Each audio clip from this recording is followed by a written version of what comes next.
Seja muito bem-vindo a mais um Prof.in, o Prof.in número 17, que é um programa de lives, de conteúdo que a gente faz toda semana para te ajudar a desenhar estratégias para você se tornar um professor inovador, que é um professor mais reconhecido, mais relevante e que tem tempo extra, tem qualidade de vida.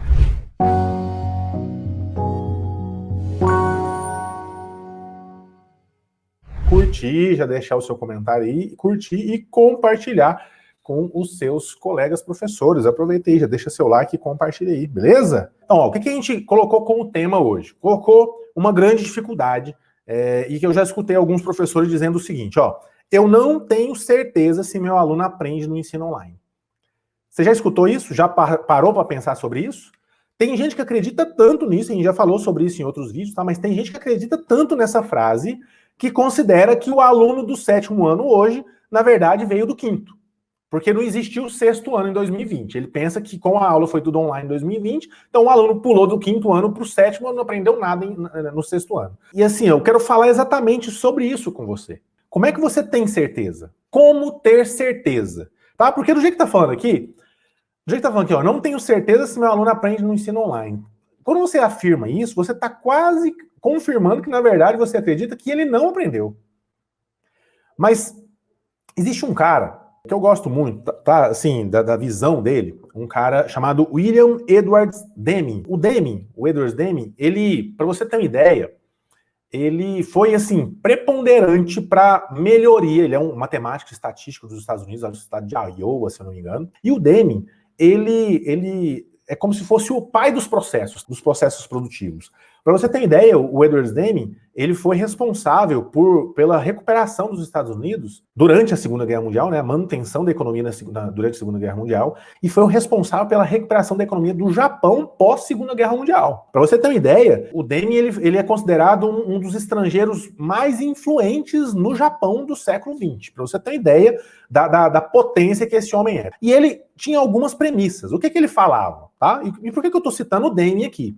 Para quem me acompanha há algum tempo, sabe que eu sou um professor focado no conceito de que a gente não pode ficar bitolado com a viseira, igual um cavalinho aqui, olhando para a educação aqui. Opa, eu formei em matemática, vou ficar aqui, na matemática. Eu só vejo matemática. E se eu escrever alguma coisa errada, eu ainda esbravejo. Sou professor de matemática, não sou de língua portuguesa. Já viu? Tem professor que é desse jeito, ó, tô aqui. Sou professor de matemática. Não olho para o lado, eu não quero beber de outras fontes do conhecimento na escola, eu não converso com os meus colegas de outras disciplinas, eu quero ficar só aqui na minha disciplina, só aqui, né, no inglês. Só aqui, eu sou professor só de inglês. Se alguém me perguntar uma conta de multiplicar, não, eu sou professor de inglês, não sou professor de matemática. Entende? Tem gente que usa, que age dessa forma, que fica nesse mundinho aqui focado. Essa não é a forma que um professor inovador age, tá bom? Um professor inovador não fica com a viseira do cavalinho, não. O professor inovador, ele tá sempre olhando pro lado. A visão periférica do professor inovador é um absurdo de aguçada. A gente tá vendo tudo à nossa volta aqui. Se brincar, a gente tem olho nas costas, igual tem aluno que imagina. Por que eu quero dizer isso? Usando essas analogias, essas brincadeiras, é o seguinte: a gente está sempre olhando para outros cantos, para outras fontes do saber, para outros locais que a gente puder aprender, a gente vai estar aprendendo. Com quem a gente estiver conversando, a gente vai estar aproveitando aquela oportunidade para evoluir, para aprender. Eu aprendi isso muito com o meu pai, tá? Eu vi meu pai fazendo isso. Eu via, mas eu não entendia por que isso, nem nada. Eu tentava fazer, mas não entendia. Depois que eu cansei um pouco da educação, diminui minha carga horária, e aí foquei fora da escola, né? Eu continuei dando aula, mas eu comecei a trabalhar de outras coisas, eu comecei a estudar outras disciplinas, a estudar outros focos, visualizar de formas diferentes a mesma coisa. E uma das coisas que eu aprendi, por exemplo, com o Deming. O Deming, ele é muito voltado para mercado, para economia, tá? Para desenvolvimento de processos industriais. Então, para você ter uma ideia, tem uma frase do Deming que o pessoal usa muito, para quem já fez engenharia, alguma coisa assim, que é assim, ó a frase dele, ó: o que não é medido não é gerenciado. Isso é uma frase do William Edwards Deming, tá? O que não é medido não é gerenciado. E isso é uma premissa para sistemas produtivos. Se você vai para uma indústria, eles sempre estão em busca de formas de medir os seus processos, né? De ter métricas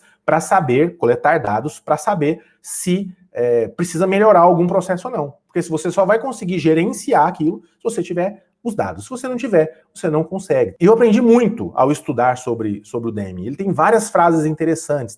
Por exemplo, ele falou outra aqui, ó, sem dados, você é apenas mais uma pessoa com argumento, com opinião, tá bom? Isso é o que o Deming fala. Outra frase impactante do Deming. Acredita em Deus, todos os outros devem apresentar dados. Quando você entende que esse cara é matemático, é estatístico, você entende por que ele falava algumas frases até um pouco mais duras. Ele falava assim, ó, não é preciso mudar, a sobrevivência não é obrigatória. Olha a profundidade, o tapa na cara que o Deming soltava nos outros aí, com esse tipo de frase. Então, o Deming ele sempre falava frases interessantes em relação a isso. Ó. Olha só, olha essa frase. Se você não pode descrever o que está fazendo como um processo, você não sabe o que está fazendo. Olha isso. Aproveitando esse contexto do Deming, por que eu falei tudo isso? Quando eu falo para você, ou quando você se fala para você mesmo, ou fala para os outros, que você não tem certeza se o seu aluno aprende no ensino online, o problema que eu vejo aqui, de imediato, é que você não está coletando dados suficientes para ter certeza. Entendeu o que eu quero dizer? Dentro do contexto que eu acabei de falar para vocês. Então, quando eu falo para você, ó, como ter certeza? Como é que você pode ter certeza se o seu processo avaliativo ou se as suas aulas online, elas estão sendo de fato eficazes, eficientes? Se você de fato está conseguindo alcançar o aluno, ensinar o aluno de forma satisfatória. Se você não tiver dados, se você não coletar dados, você não vai conseguir fazer nada, tá bom? Você não consegue fazer nada, porque ó, sem dados, você é apenas mais uma pessoa com opinião. Opinião. Então, é uma opinião alguém virar, e geralmente é uma opinião de quem não tem dados, tá com a viseirinha aqui, ó, é uma opinião alguém dizer o seguinte, o meu aluno do 6º ano é um aluno que veio do 4º, porque ele não passou pelo 5º, porque o que ele teve de aula no 5º, ele não serve, ele não aprendeu nada. Pode até ser, viu, professor? Pode até ser. Pode ser, sim, que o aluno foi passado de ano de qualquer jeito. Pode ser, sim, que ele não teve aula. Pode ser, sim, que não houve uma estratégia adequada no ano de 2020 para alcançar, para ensinar melhor aquele aluno. Mas enquanto você não tiver dados para corroborar isso, você não tem certeza. E se você não tem certeza, como é que você vai definir estratégias para corrigir isso? Ou como é que você vai conseguir definir metodologias, estratégias para, pelo menos daqui para frente, tentar amenizar? Porque às vezes você não consegue corrigir esse déficit, mas você consegue amenizar esse negócio. Entende onde eu quero chegar? Sim ou não? Coloca no chat aí. Deixa eu ver se vocês estão entendendo até aqui o meu raciocínio. Deixa eu ver. Deixa eu ver nos comentários aqui quem está comigo. Conheço muitos professores desse tipo, né, professor Givonaldo, né? Professores com a viseirinha do cavalinho, né? E eu não tô falando mal dos professores, tá, pessoal? Às vezes a gente faz isso também. Não só na sala de aula, mas em outras coisas da nossa vida. A gente fica tão cansado que a gente prefere não olhar para o lado, para não ter mais trabalho. É uma forma da gente tentar descansar nossa mente. Mas, na verdade, você não olhar para o lado não te poupa do trabalho. Faz você ter um monte de retrabalho, porque você não vê novas oportunidades para evoluir, para crescer e para reduzir o gasto de energia, tá bom? Te dá eficiência. Então, essa é a proposta do Aula Show que a gente faz aí todo dia os nossos conteúdos. Professora Flávia, bem-vinda mais uma vez de São Paulo, Araraquara. Professor Cláudio, o difícil não é mudar, mas o não mudar que é difícil de se mudar. Exatamente, eu entendi o que você quis dizer. O costume, como sempre foi feito assim. Tem uma outra frase que eu nem mostrei aqui, professor Cláudio. Quer ver? Deixa eu até te anotar aqui, ó. Há anos que fazemos assim. É a confissão de que a falha é do sistema. Isso é uma frase do Edward Deming também. E a gente costuma fazer isso, né? Há anos a gente faz sempre assim. A pedagogia do sempre foi feita assim. Então, há anos a gente faz isso. E isso é uma confissão, é certeza que a falha é de sistema, é falha sistêmica, é geral. E aí a gente, ao invés de buscar solução, a gente acaba falando, mas o sistema é assim, o sistema me ingesta, o sistema não sei o quê, ao invés de buscar soluções. Eu falo porque eu fiz isso ao longo da minha carreira. Eu me lembro, há alguns anos atrás, eu sei lá quantos anos, 6, 7 anos atrás, Eu falar que o sistema, ele fazia com que nós tivéssemos fadados ao fracasso como professor. Que o sistema, era culpa do sistema, a gente pode falar sobre isso em outra live, mas eu tinha essa postura, e depois que eu comecei a olhar para o lado, olhar para fora da educação, tirei a viseira do cavalinho, que eu também usei, eu tirei essa viseira e comecei a olhar para o lado, eu percebi que o sistema, então, ele precisa ser alterado. É um erro sistêmico, mas enquanto a gente ficar parado de braços cruzados só reclamando, o sistema vai continuar sendo ruim. Professora Águida, é mais fácil colocar culpa em alguém ou no sistema, exatamente. É mais fácil do que mudar. Quando eu repito só, né, a frase do Edward Deming, não é preciso mudar, a sobrevivência não é obrigatória, é exatamente isso. Se você não muda, é uma opção sua. Só que é sua opção não mudar, mas a consequência, ela vai ser obrigatória, ela vai vir. E a consequência, talvez, seja uma dificuldade na sobrevivência. É por isso que eu falo que uma das metas de um professor inovador, além de ser reconhecido, ter tempo extra, é ser relevante. Porque se você não buscar a relevância, vai chegar um ponto que você vai deixar de ser relevante. E professores que não são relevantes são substituídos. Entendeu? Então, se você pensa em mexer com outra profissão ou outra coisa, tudo bem. Agora, se você pensa continuar sendo um professor e às vezes melhorar como professor, ter melhores oportunidades, ter melhores salários e tudo mais, eu sugiro que você busque a mudança, tá? Essa é a mensagem do Edward Deming. Mas voltando aqui então, por que eu falei tudo isso?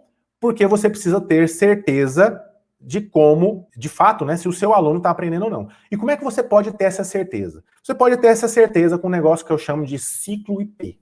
Ciclo IP, tá bom? Ciclo IP é o seguinte, é um ciclo, não vou falar que eu criei, tá bom? Não fui eu que criei, mas que eu compilei. Então eu peguei várias ideias de vários lugares e eu compilei, eu sistematizei, eu criei um processo, tá bom?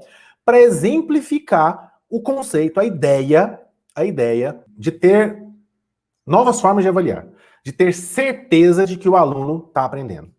Tá bom? Ou o mais próximo da certeza possível. Você sair do campo do achismo, da opinião, e trazer mais para o campo estatístico, para o campo de dados aí.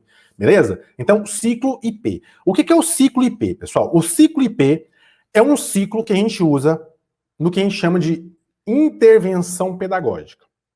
Você já escutou esse nome, intervenção pedagógica? Provavelmente você deve ter escutado esse nome, intervenção pedagógica, em algum momento por algum coordenador ou algum assessor pedagógico, alguém que geralmente você sente que está indo lá na escola só para te vigiar, ou está sendo um cara que só vai te cobrar, e você escuta esse termo, intervenção pedagógica, e você pensa, vixe, agora vai vir alguém assistir minha aula, me vigiar, vai vir alguém ver se eu estou de fato ensinando, vai vir alguém me cobrar. Ou seja, você sente que na verdade a culpa está vindo para você, né? A culpa é sua, a culpa é sua, a culpa é sua, a culpa é sua. Mas essa não é a verdadeira intervenção pedagógica. A ideia da intervenção pedagógica, na verdade, ela tem que partir de você, professor, e não de gente de fora. O que é uma intervenção pedagógica? No processo de ensino-aprendizagem, que é um processo, o aluno aprende do dia para a noite, é um processo, e nesse processo de ensino-aprendizagem, ele tem que acontecer em ciclos, que a gente pode chamar de ciclos evolutivos. Você vai repetindo esses ciclos, e esses ciclos eles vão evoluindo, vão crescendo, vão otimizando o trabalho, vão surgindo soluções e novos problemas, entendeu? Novos desafios. E esses ciclos eles vão evoluindo. Então, esses ciclos evolutivos a gente pode chamar de ciclo IP, ciclo de intervenção pedagógica. Você está dando aula dentro do processo de ensino-aprendizagem, você percebe que o seu aluno não entendeu alguma coisa, está tendo dificuldade, você tem indícios, indicadores de que o aluno não está aprendendo, ou você tem a dúvida, né, uma dúvida que o aluno está ou não está aprendendo, e aí você aplica o ciclo de intervenção pedagógica para você tentar resolver essa situação, para você tentar recuperar o aluno, tá bom? Só que não é uma recuperação, não é apenas uma prova. Até ver os comentários aqui, o pessoal tava comigo aqui, ó, deixa eu ver. Professora Edna, eu utilizo muito recomendações de atividades do Khan Academy, muito bom, através de relatórios verifico a dificuldade de trabalho em particular, essas dificuldades é tomando diversos conceitos. Boa dica, professora Edna, Khan Academy é vida, é muito bom. Projeto Persistência de Matemática com a Khan Academy, muito bom, parabéns.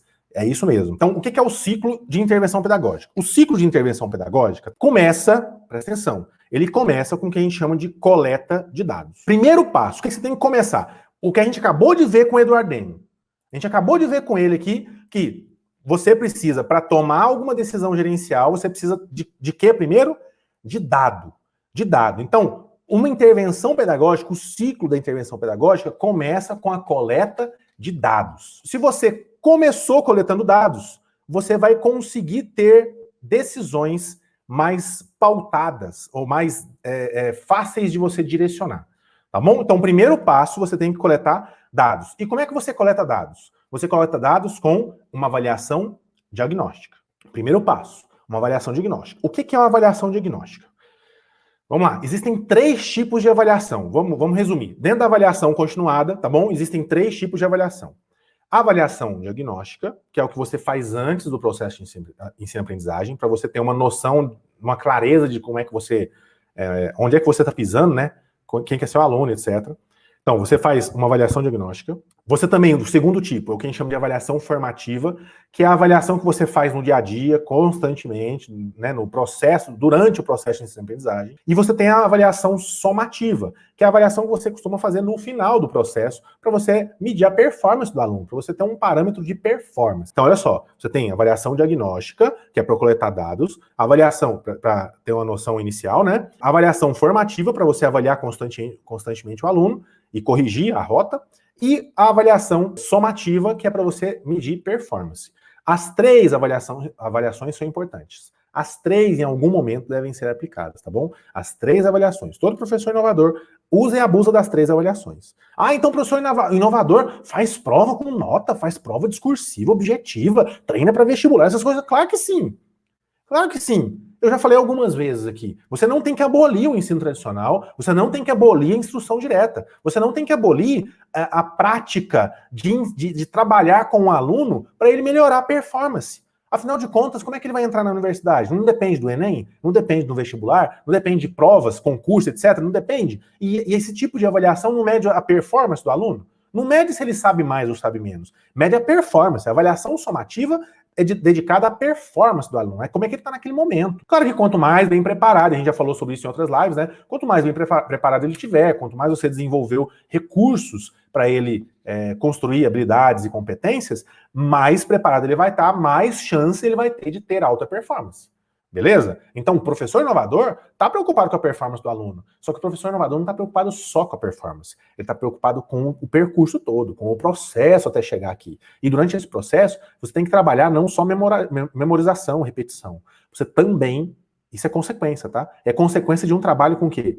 Um trabalho com desenvolvimento de habilidades e competências. É um trabalho para você formar alunos pensadores. Porque alunos pensadores, eles também decoram, eles também repetem. Só que eles entendem o processo. Eles entendem o processo. Lembra da frase do Neme aqui? Se você entende o processo, se você consegue colocar aquilo que você está falando desenhado em um processo, você sabe o que você está falando. Se você não conseguir desenhar na forma de processo, você não sabe do que você está falando. Então, se você quer aluno pensador, você tem que ensinar ele a entender o processo. E não só o resultado. Não só chegar no resultado, tá? É entender o processo. E como é que você faz isso? Aplicando o ciclo da intervenção pedagógica. E como é que você faz? Primeiro passo, você vai coletar dados. Coletar dados através de avaliação diagnóstica. Só que esses dados eles precisam ser coletados rapidamente. Você não pode demorar. Você não pode demorar. Você não pode gastar, e isso é um grande ponto aqui, tá? Você não pode gastar a sua energia toda no primeiro passo. Quem já correu? Você já correu alguma mini maratona? Né? Fez corrida de alguma forma aí? Na minha cidade aqui, às vezes tem corrida de rua. Antes da pandemia, né? Tinha corrida de rua. E se Deus quiser, logo volta. Mas tinha corrida de rua. Eu falo, se Deus quiser, como se eu fosse um corredor, né? Corria toda a corrida. Não, eu corria algumas, é divertido. Mas não é aquela coisa, nossa, eu sou apaixonado em corrida, né? Eu tô precisando. Mas uma coisa bacana que eu percebia nas corridas, você não pode gastar a sua energia tudo no começo. Você tem que correr 5 quilômetros. Adianta você correr o mais rápido possível nos 100 metros, nos 100 primeiros metros, consumir sua energia toda, você vai conseguir completar a prova? Não vai. E se você conseguir completar a prova, vai ser o resto andando, porque você gastou tanto sua energia no começo, que muito provavelmente você não vai conseguir manter o pique. A não ser que você tenha preparo. Então, aplicar o ciclo de intervenção pedagógica, o ciclo IP, você precisa ter consciência do recurso que você tem. E a sua energia, o seu tempo, eles são recursos que você precisa levar em consideração no seu processo de trabalhar, né? De trabalho, você ensinar e tudo mais. Você viver, você tem que considerar os recursos. A gente já falou sobre isso em outros momentos também, tá? Então, você não pode dar o tiro no começo, correr e gastar toda a sua energia. Numa avaliação diagnóstica, você não pode gastar toda a sua energia. Então você vai lá, vai pegar, você tem 10 turmas com 40 alunos, é 400 alunos que você vai ter que corrigir, prova por prova, no começo do ano, ou no começo do bimestre, ou sei lá, em algum momento que você decidiu fazer uma avaliação diagnóstica, amanhã, sei lá, amanhã você decidiu, com essa live de hoje, você decidiu fazer uma avaliação diagnóstica. Aí você vai lá e monta uma avaliação muito bacana, com um monte de questão discursiva. Você pensa assim, nossa, essa questão que o aluno ele vai escrever e eu vou conseguir saber se ele sabe tal assunto, como é que tá a capacidade argumentativa, não sei o que, não sei o que, não sei o que, e coloca lá para o aluno fazer. Meu amigo, não vai adiantar nada. Sabe por que não vai adiantar nada? Porque você vai ter gastado o seu recurso, sua energia, na primeira fase, que é só coletar dados. Você vai gastar tanta energia corrigindo 400 provas, tanto tempo corrigindo 400 provas, que quando chegar na segunda fase, e qual que é a segunda fase? A segunda fase é a análise. Não adianta você coletar dados se você não analisar. Então o segundo passo é você analisar os dados. Se você coleta os dados e não analisa, não serviu de nada. Você só perdeu tempo, só enrolou e vai alimentar ainda mais a frustração que você tem de avaliar o seu aluno. Porque você vai pegar aquele monte de nota, vai gastar um tempão corrigindo isso, se você animar a corrigir, e aí às vezes você vai ter notas baixas e você vai se frustrar com a avaliação diagnóstica. Gente, avaliação diagnóstica, quanto mais as notas forem baixas, mais oportunidades você tem de ensino, mais oportunidades você tem de buscar formas diferentes. Claro que bate um desesperinho, né? Você pegar uma turma que acabou de vir, como a gente estava falando do contexto 2020, né? E vem para sua turma. Você estava dando aula no primeiro ano do ensino médio. Então, a molecada assistiu o nono ano, que é importante para o ensino médio, assistiu o nono ano tudo online. Você já vem com aquele pré-conceito de que o cara já não estudou, já não passou, já passou sem merecer. Aí ele chega no primeiro ano. Você já pensa, esse aluno veio do oitavo. Esse aluno não sabe nada do nono. Olha só, você tem uma opinião, você não tem uma certeza. Mas aí você vai falar assim, eu vou seguir o conselho do professor Éder, vou aplicar uma avaliação diagnóstica. Aí você pega uma avaliação diagnóstica, pega um monte de questão de vestibular, cheio de peguinha, e bota para o aluno fazer como avaliação diagnóstica. Você faz uma lista lá, prova discursiva, prova objetiva, e bota lá. Aí o aluno sai mal, porque ele talvez não está acostumado com aquele tipo de questão, talvez é um conteúdo que ele não lembra mesmo, talvez ele não tenha aprendido de fato, e você já bate o desespero, porque você já está cansado de corrigir aquelas avaliações, porque você gastou seu tempo tudo no começo, e na hora de analisar os dados, você nem analisa. Você analisa só o dado bruto, geral, as notas. Opa, peraí, o fulano de tal tirou 3, nossa, esse aqui não sabe nada. Esse aqui tirou 1, esse aqui também não sabe nada. Esse aqui não sabe nada. Você não tem uma análise mais profunda daquilo. Você não analisou os dados. Você praticou novamente o achismo baseado nos números que você coletou. Entende? O Deming, o Edward Deming, que eu estou falando para você aqui, ele, para melhorar os processos gerenciais, né, os processos econômicos, né, de uma indústria, alguma coisa, ele falava muito isso, tá? Quando você vai estudar um pouco da história dele, ele falava muito isso, que as empresas, os executivos de empresa, para poder tomar decisões gerenciais melhores, ele não pode basear só em números frios, mas também você não pode ignorar os números. Tem que ter um equilíbrio, você tem que ter o número certo. Você tem que coletar o dado de forma correta e de forma rápida, simples, e pegar esse dado e analisar ele com profundidade. Você não pode só olhar para o número friamente. Você tem que entender o contexto, de onde é que veio aquele número, o que ele significa naquele contexto. Beleza? Então, ó, você vai coletar os dados. Tem que ser rápido, tem que ser simples, tem que ser preciso. Coletou esses dados, aí você tem que analisar. Você também tem que analisar de forma rápida e profunda. Mas peraí, como é que eu vou analisar de forma rápida e profunda? Vou chegar lá, tá bom? Mas você tem que analisar de forma rápida e profunda. Depois vem o terceiro passo do ciclo. Lembra que isso é um ciclo. Vamos chegar no final do ciclo. Então, na verdade não tem final, né? Volta para o começo. Mas vamos lá. Terceiro passo. Aí você vai planejar. Planejamento. Ah, professor Éder, mas eu não aguento mais fazer planejamento, eu não aguento mais fazer plano de aula e tudo mais. A gente já falou sobre isso. Isso aqui não é qualquer planejamento. Isso aqui é um planejamento inteligente. Professor inovador faz planejamento inteligente. Professor inovador faz planejamento considerando os recursos. A gente não faz planejamento por fazer. A gente não faz planejamento para inglês ver. A gente não faz planejamento só para mostrar para nossa coordenadora que a gente fez. Só para guardar no papel lá, falar que a gente fez o plano de aula. Não. O planejamento a gente não faz para os outros. A gente faz para a gente, tá bom? Então o que você vai fazer nesse planejamento? Você vai definir as estratégias, as metodologias, as ferramentas que você vai fazer para alcançar o seu aluno. Então vamos pensar lá. Primeiro você coletou os dados de forma rápida, precisa, simples. Aí você pegou e analisou esses dados. de forma rápida, de forma profunda. Aí depois você vem para o planejamento. Você planejou estratégias novas. Não adianta nada você coletar dados, analisar os dados e depois aqui no planejamento você planejar, ensinar ou recuperar ou retomar aquele assunto do mesmo jeito. Eu expliquei aquele conteúdo com aula expositiva. Aí quando eu chego aqui no planejamento, eu vou fazer um reforço de aula expositiva sobre aquele assunto. A probabilidade disso dar certo é muito pequena. Pode até dar em um caso ou outro, mas é muito pequena. Então se não deu certo daquele jeito, você tem que pensar de outra forma. Peraí.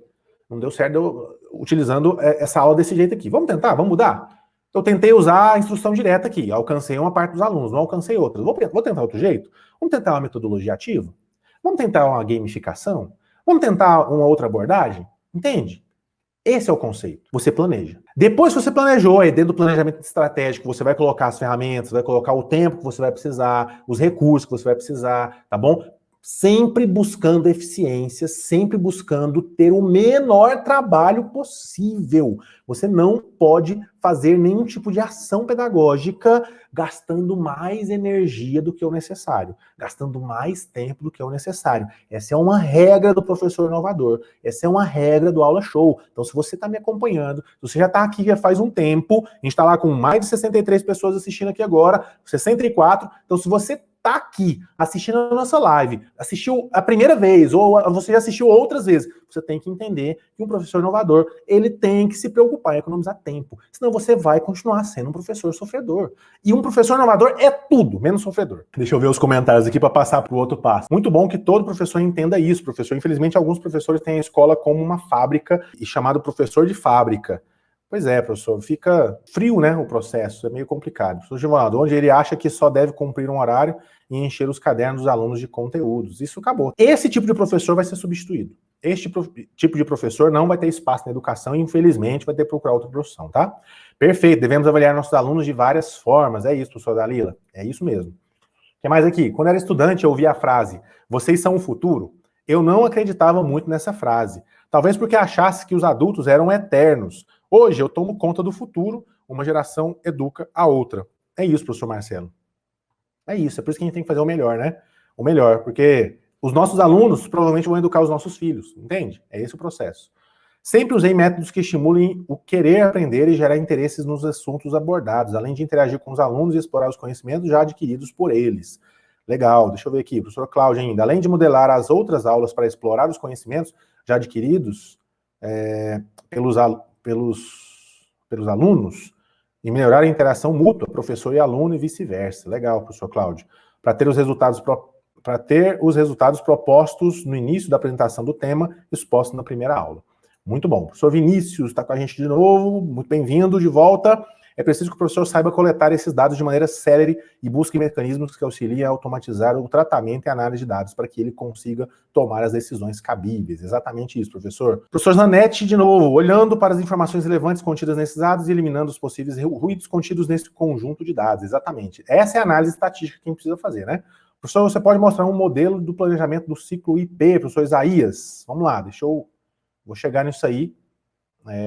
Mas nos finalmente, tá? Hoje o meu foco não é fazer o plano com vocês, é a ideia do plano e eu vou mostrar como é que você pode fazer essa análise agora. Segura aí, só um pouquinho, tá? Deixa eu ver, professor Roberto, temos que entender que a aprendizagem é essencial junto com compromisso, exatamente. Deixa eu ver o que mais aqui, essa live está muito interessante, vejo muitos fundamentos de otimização de processo das informações compartilhadas hoje. Professor Vinícius, é exatamente isso. É o que eu estava falando agorinha aqui, né? Eu sempre busco aprender muito fora da educação. Muito, muito, muito. Então, quando eu era professor, hoje eu não estou dando aula mais na universidade, né? Mas enquanto professor de graduação, eu dava aula em cursos de engenharia de produção, em ciência da computação, em tecnologia, análise e desenvolvimento de sistemas, em engenharia, administração, várias engenharias e tudo mais. Então, eu dava minha aula dentro do meu contexto, mas eu sempre buscava contextualizar a minha disciplina dentro do contexto do aluno, dentro daquele contexto daquele curso.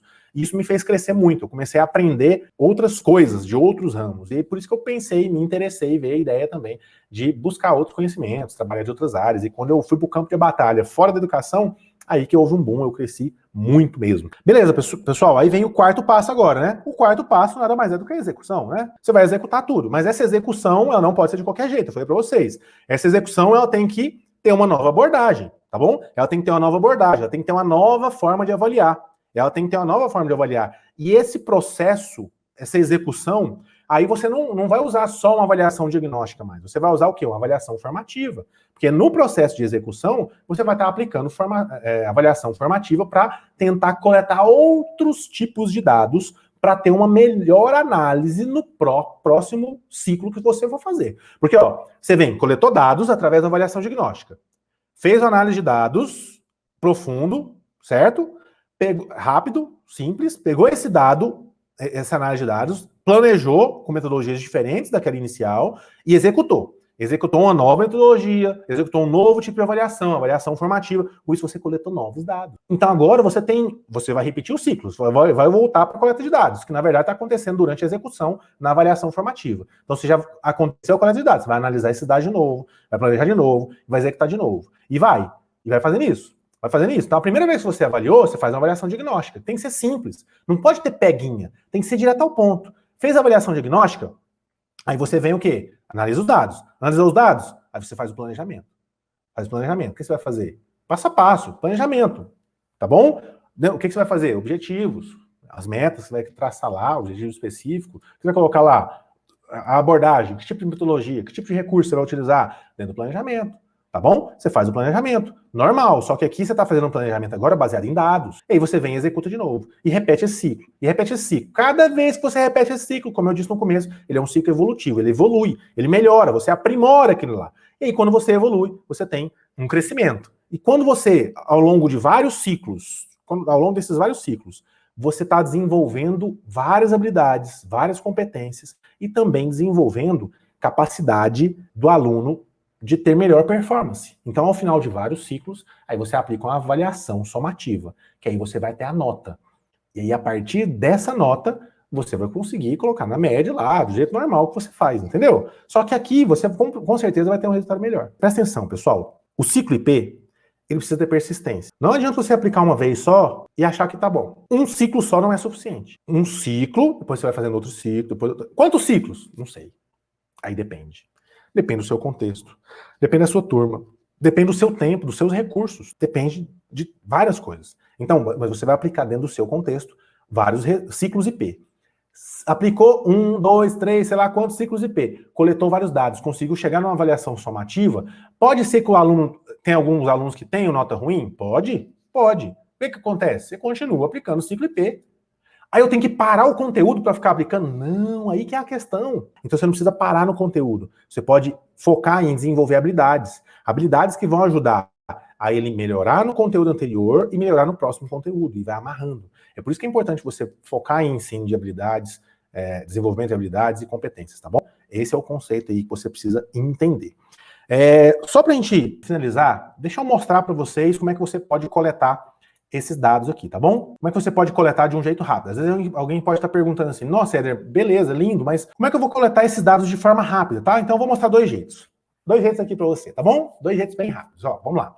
Primeira forma que você pode coletar os dados, tanto na forma de avaliação diagnóstica ou na forma de avaliação formativa durante o processo, você pode utilizar o que a gente chama de Google Forms. Então tá lá, ó. Aqui tem um exemplo de Google Forms, um formulário que a gente criou, um simulado para a Prova Brasil, que a gente criou para o 9º ano, nem lembro quando, faz um tempo já, tá bom? E aí a gente teve para essa turma, não sei se a gente tinha 2 9º anos, 3 9º anos, não sei, a gente tinha 84 alunos que fez esse simulado aqui, tá bom? A gente colocou questões da cara da Prova Brasil, bem tranquilo, bem simplesinha, tá bom? Questões bem tranquilas. E aí o que acontece? Os alunos fizeram isso aqui e o Google Forms, você viu os tutoriais que eu disponibilizei para você no nosso canal aqui, se você não viu, tá aí disponível, tá? Para quem está na nossa lista de e-mail, que já fez a inscrição para a Semana do Professor Inovador, eu mandei por e-mail os links também da playlist, né, desses tutoriais, e também mandei nos grupos de WhatsApp, no grupo de Telegram, então quem está aí com a gente, tá lá os links, tá bom? Vai lá assistir, tem 4, 5 vídeos lá, tem muito vídeo bacana. E aí aqui, pessoal, o aluno, ele fez e o sistema já corrigiu. Então, olha só, eu coletei dados de forma muito rápida aqui. Muito simples. Eu mandei o link, o aluno entrou e fez. Então, eu coletei vários dados, o aluno, o sistema já corrigiu, e ele já corrigiu com um nominal, né? Eu sei o aluno, quem é o aluno que respondeu essas paradas todas, e eu sei a média de acerto, quantidade de alunos que acertou fez cada pontuação. Por questão eu sei quantos alunos acertaram e quais foram as marcações. Então, com isso aqui eu consigo fazer uma análise profunda. Olha só, eu consigo fazer uma análise profunda, de tal forma que no meu planejamento eu posso pensar, vou retomar esse conteúdo aqui, ó, analisando os dados agora. Opa, peraí, nessa questão aqui, a maioria acertou. A maioria acertou. Só que teve uma galera aqui que marcou essa letra A. Por quê? Vamos tentar retomar? Por que 12 marcaram essa letra A e os outros marcaram essas aqui? Essa aqui provavelmente pode ter chutado, mas vamos ter certeza? Aí você vai lá e conversa com o aluno, pergunta para ele, refaz o exercício, tenta tirar dúvida, tenta entender o que aconteceu, e aí você vai descobrindo gargalos, para poder trabalhar formas diferentes. Então tem questões aqui que você vai conseguir analisar dado por dado. Tem questão que você já viu, opa, a maioria já acertou, então esse tipo de questão aqui não é mais o problema. Eu não preciso focar mais tanto nesse tipo de questão, eu posso focar outras formas de avaliar, tá bom? E dá para você fazer esse processo aqui com o Google Forms. Beleza? Ah, professor Éder, o Google Forms eu já sabia. Só essa ferramenta que dá para fazer? Não, dá para fazer também com o Kahoot, olha lá, o Kahoot. O Kahoot, tá aqui.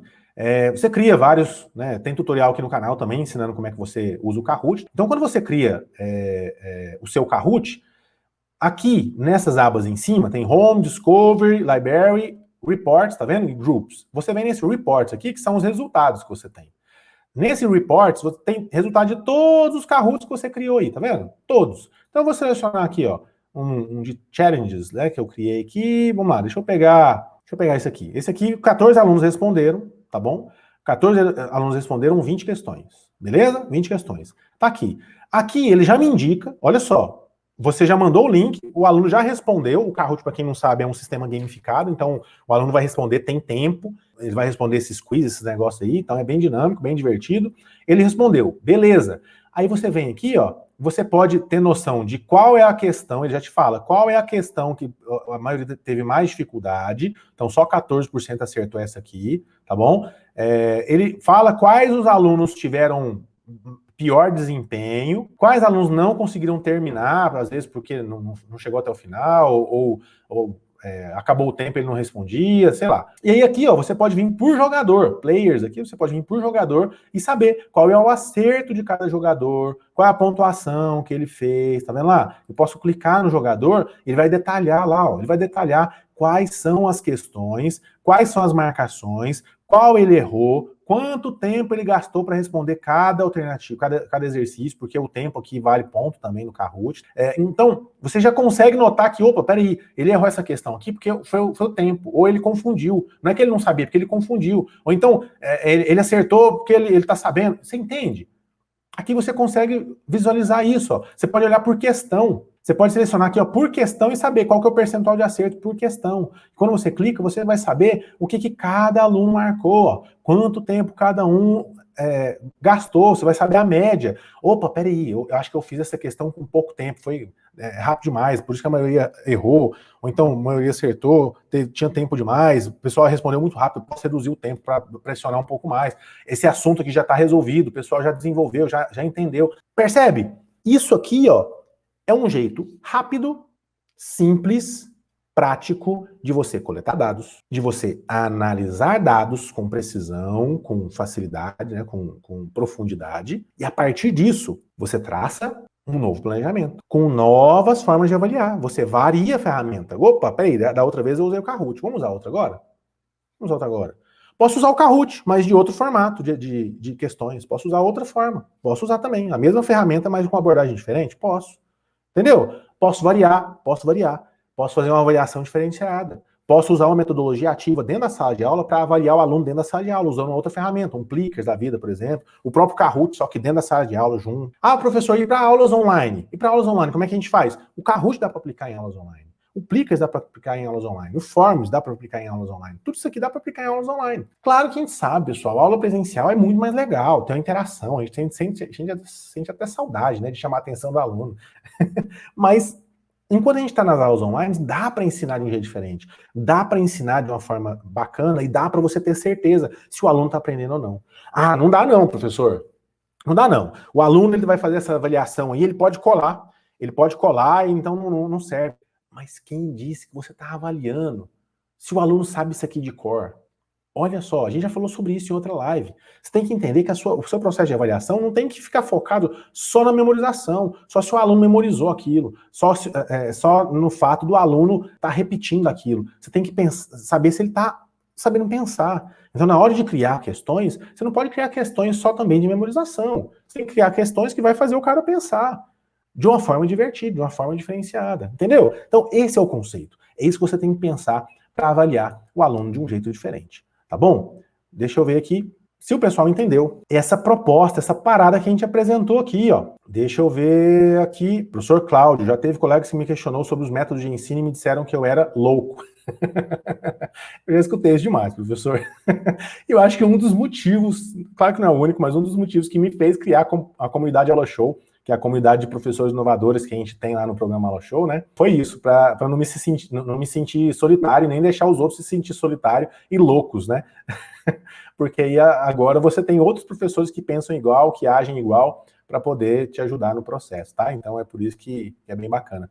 Respondi que loucura é não inovar para ser o diferencial e atualizar a questão do ensinar com prazer e paixão pela profissão, exatamente. Loucura é ficar parado no tempo aí, né? Doutora Renilda, busco também despertar o interesse do aluno e motivá-lo de forma significativa. Como melhorar a aprendizagem dentro dessa dinâmica com essa nova abordagem? Despertar o interesse do aluno e motivá-los. Professora, no Profim número 3, 4, se eu não me engano, depois procura aqui no canal, eu falo sobre o funil de aprendizagem. E lá eu mostro para você que um dos aspectos muito importantes é você conquistar ou capturar a atenção do aluno. E como você faz isso? Usando a tecnologia. Tá bom? Usando a tecnologia, criatividade, tecnologia. Professor Hélio, é preciso dar sentido à aprendizagem para o aluno e o professor. Exatamente, exatamente. Uma coisa sem sentido, sem contexto, né, sem relevância, não vai servir para nada. Professora Lilian, ótimo, muito bom.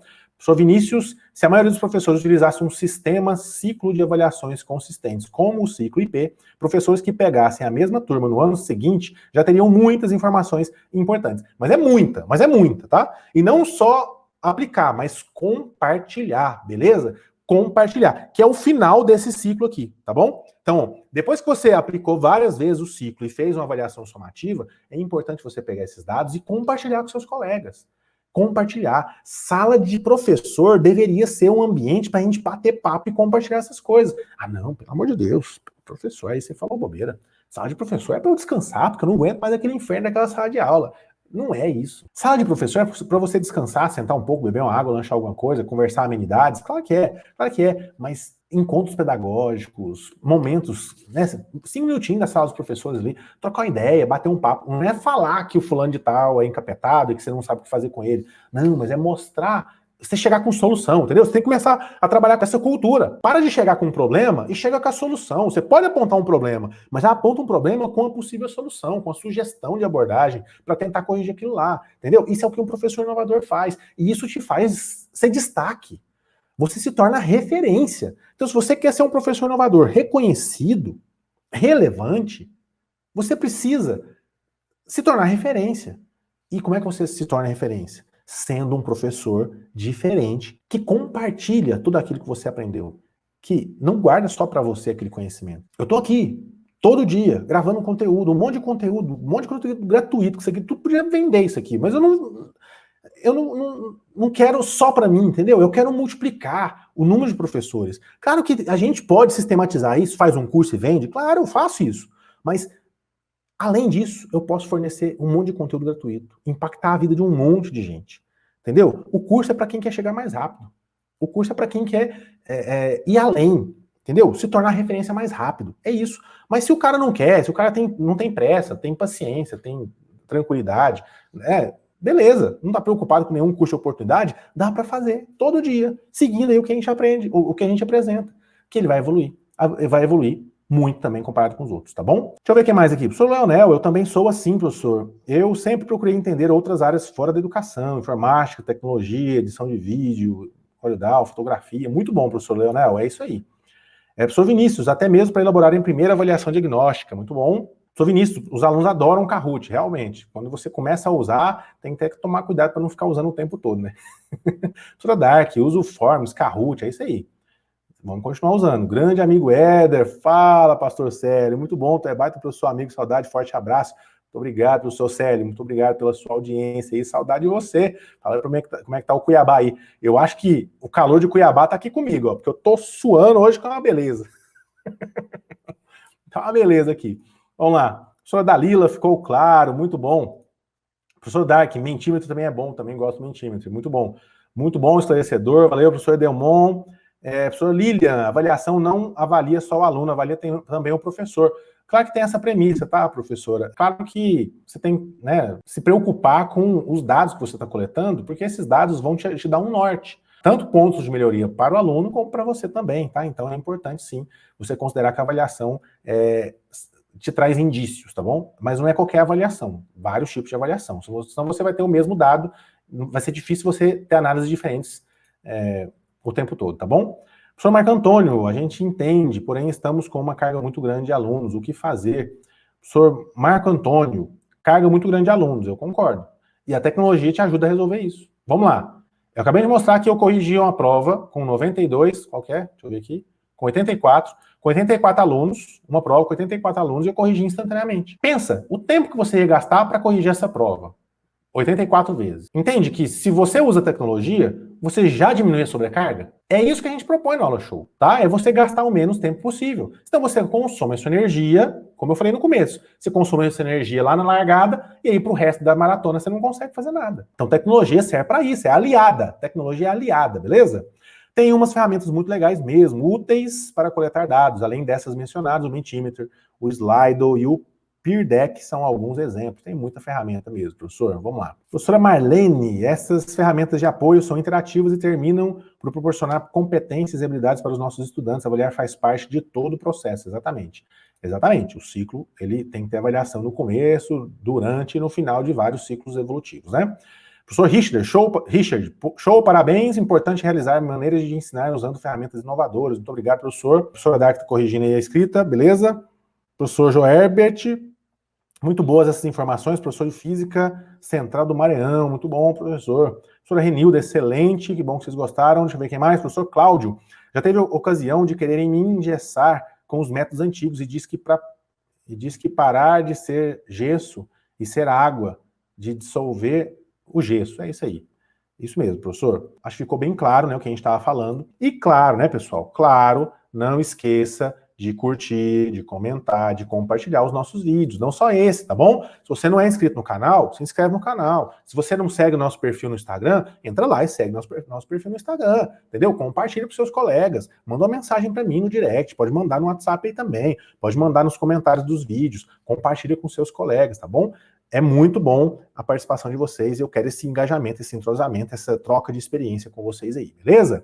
Os últimos comentários aqui para a gente se despedir. O professor Lerans falando, né, que está em Pissarra, com a perspectiva de ter a atenção dos estudantes nas aulas remotas. A professora Gerlane, excelente apresentação, obrigada, muito bom. Professor Cláudio, parabéns, professor, show de bola live. Professor Vinícius, muito obrigado mais uma vez pelo seu tempo e por compartilhar seu conhecimento, professor Éder. Muito obrigado, professor Vinícius.